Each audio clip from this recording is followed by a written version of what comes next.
Environmental groups now officially are on record opposing an air quality permit for the new multi-billion-dollar Exxon plastics plant planned for the Portland area. Brian Burns attended a hearing today aimed at finding out just how much opposition there is. The TCEQ-sponsored hearing began with questioning of residents who are members of environmental groups opposed to the Gulf Coast Growth Ventures project.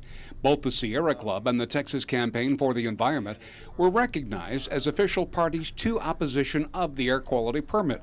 Both groups asked for more time to prepare their cases.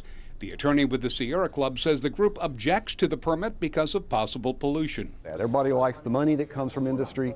Almost nobody likes the flares at night, the way the air smells, that kind of stuff. One resident who belongs to the environmental group was asked why he was opposed to the permit. I have grandchildren and a daughter that we all live in that area within a half mile of the plant. Very concerned about the things that they're asking permission to emit. An attorney for Gulf Coast Growth Ventures told the hearing judge they believe in the public process, but also believe any delay will cost millions. A company spokesman gave us a statement. We will commit to operating in such a way that ensures the safety of our employees, of our people, of the communities, and of the environment itself. The hearing judge promised to decide on a date for the ruling early next week. Brian Burns, 3 News.